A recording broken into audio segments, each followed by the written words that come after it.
Hey guys, I'm going to try to demonstrate the experiment portion of the soils lesson for roots and shoots.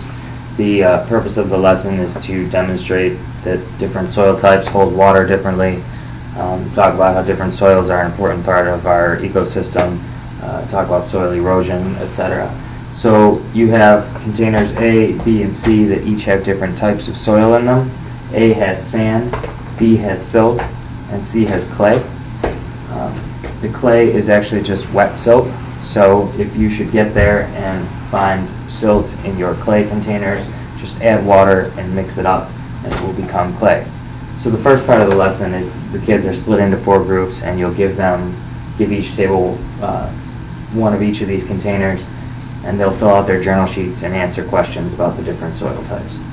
Then you're going to have them form hypothesis about which soil type is going to best hold water, and you're going to bring them over to the soils laboratory to do the experiment and test their predictions. So here's the soils laboratory. It may or may not be put together when you get there. So just know that the side connector pieces, the PVC, can pop off. So you may need to put it back on. Okay. It has 3 tubes, A, B, and C, that have the different soil types, sand, silt, and clay in them. You should have 3 measuring cups with water in them. You're going to put 250 mLs in each. And when you do that, before you pour the water in each of these, you're going to have the kids look at this at the containers at eye level and talk about the importance of double checking your measurements, etc. Okay. Then you're going to do the experiment for each soil type. Now, the lesson plan will tell you that you're going to compare how much water comes out of each one, but that's not what we're going to do because ideally no water is going to come out of clay. Instead, we're going to measure how long it takes for each type of water to come through. Plus, we just don't have enough measuring cups. So, I'll show you with the sand on tube A. You're going to put an empty plastic cup beneath it. Take the cap off the top. Have about 2 kids or whoever looking at the clock and counting the seconds. And when they say go, probably when the second hand reaches 12, to make it easier for everyone, you'll pour the water in the top.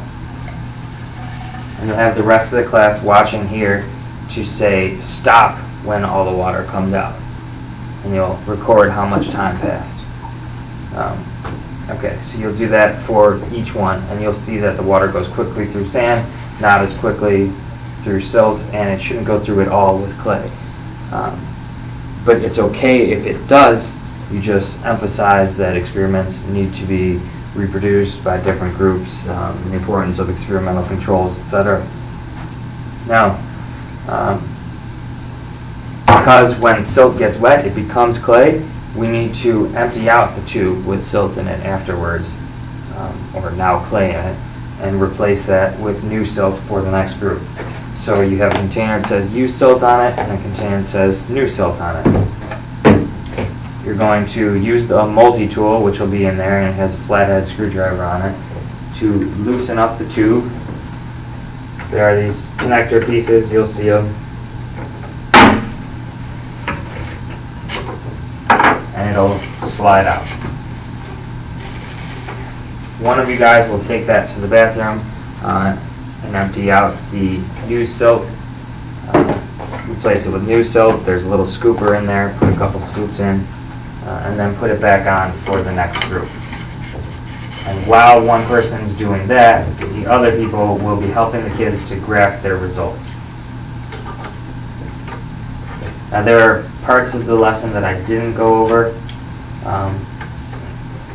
Little things like you want to have the kids write down their hypothesis in pen or marker because they'll change it. But that's about it, I think. So let me know if you have any questions.